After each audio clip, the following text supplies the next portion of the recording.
get into some of what I kind of consider primal core work. It's really my primal basic, stripping down some core movements, floor-based core movements to their simplest form. They look really simple. They're actually very, very complex, and they're some of the more challenging core exercises that you can do. So when we get to that level, I'm going to teach it in progressions. So, starting at the simplest progression, and I'll be building layers.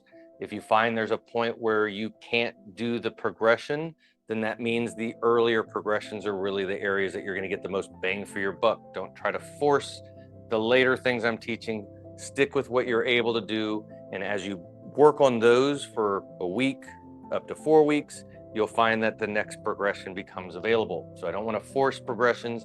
I want to work very much with the layer in which we are challenged, but not unable to do. Build strength at that layer, and then we can work to the next progression. I'm going to start with just simple elbow push-ups to kind of prime our plank position. I don't like holding planks for time. I like moving in and out of planks. We're going to start on our belly. Arms are out to the side, palms are down. We're going to spiral our palms up, pulling our elbows into our sides. I don't want my arms going underneath my chest. My chest is still on the floor. I'm pulling my elbows in. And really what I'm doing is I'm bringing that bony prominence on the inside of my elbow, the medial epicondyle. I'm pulling it in so that it's touching the side of my rib cage right here. Again, I don't want it underneath. I want it out to the sides. Palms will be up. So as I pull elbows in, palms are up, forearms are flush with the floor. We're going to tuck the toes and actively lift the knees off the floor like you're trying to touch the ceiling. You should feel your glutes start to engage. I also want to lightly scoop the tailbone towards the floor. The more we lift the knees and scoop the tailbone, your glutes should be active and on. From here, we'll take a nice breath in, and on our exhale, we're going to spiral our palms down to the floor as we push through the elbows, maintaining the active knees and scoop. Inhale, we're spiraling the palms back up as we pull the elbows back to our ribs. And we'll do 5 of these. Exhale, push, inhale, pull.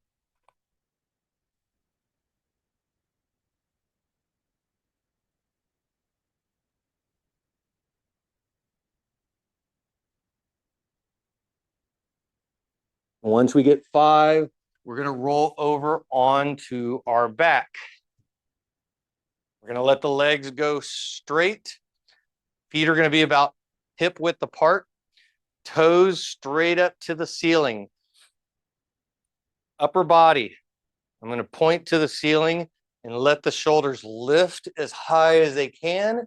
And then I want to spread the upper back and engage. And I want you to imagine you're trying to feel as much of your surface area of your upper back and shoulders spreading and grounding, pressing into the floor.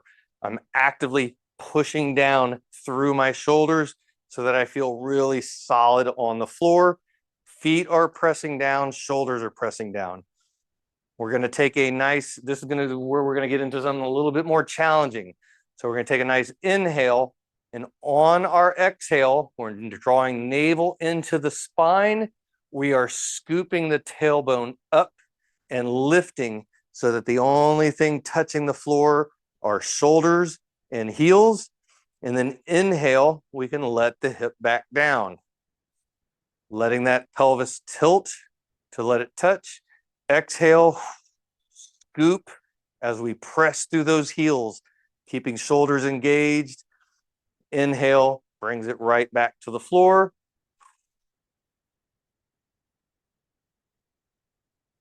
Once we do 5, let the hips rest, and we're going to flip back over onto our belly. So We're going to get into that same starting position. Palms out, turning the palms up as we pull our elbows in, toes tucked, knees lifted, glutes are active. But instead of pushing up into a full plank, we're going to do basically what we just did on our back. Inhale, let the belly really open up to the floor, pelvis tilt so that we get a little sway in the back. And then we're exhaling and scooping and lifting so that the only thing off touching the floor are elbows to forearms into our hands and our toes.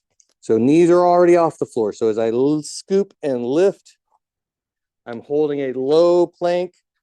Inhale, I can allow it to come back down to the floor. Exhale, lift. Inhale, brings it back down.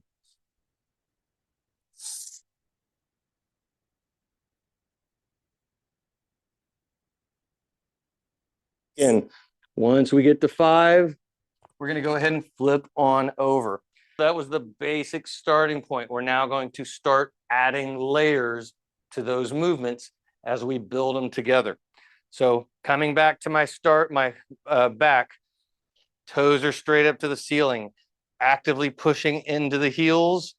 Shoulder, upper back is spread and grounded. Now, as we lift, hips are off the floor. I'm going to drive one elbow. I'm actually pulling that elbow, that medial epicondyle, towards my rib, and I'm pressing that shoulder into the floor so that I can roll onto my side. My hips are going to stack. My feet are going to turn so that I'm on the sides, but I'm keeping my hips off the ground. The only thing touching the floor, shoulders, upper arm, feet. Inhale, I'm rolling back onto my back, and then I'm doing the same thing to the other side.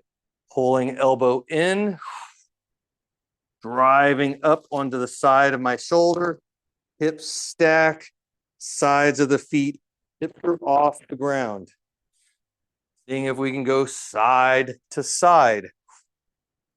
Nice and slow, under control.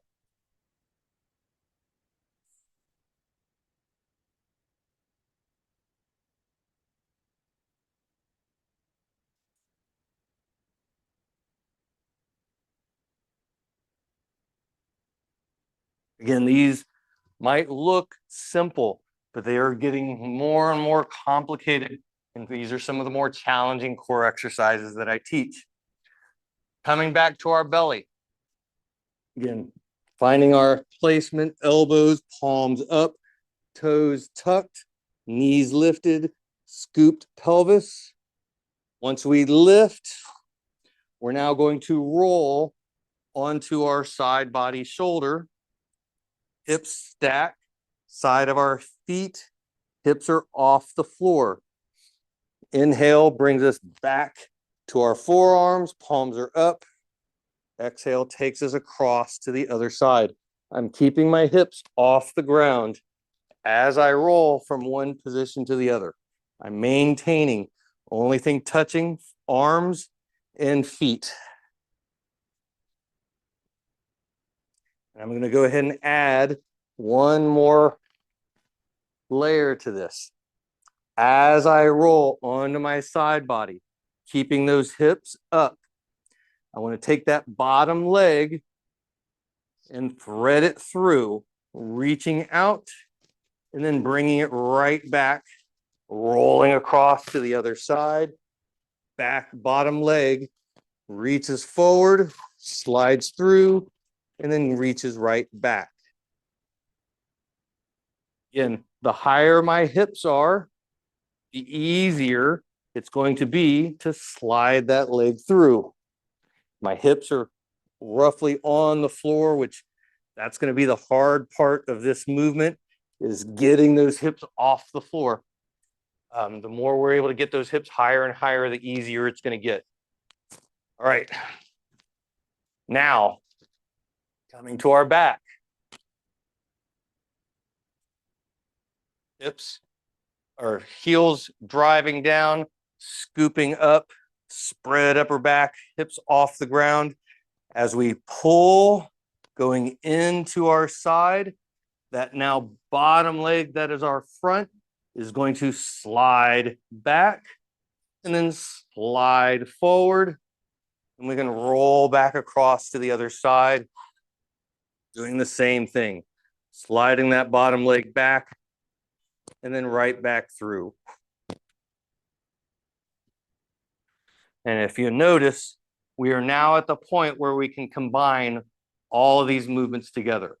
This is where we turn it more into a flow, where I can roll all the way through, keep going to the other side as I roll onto my back.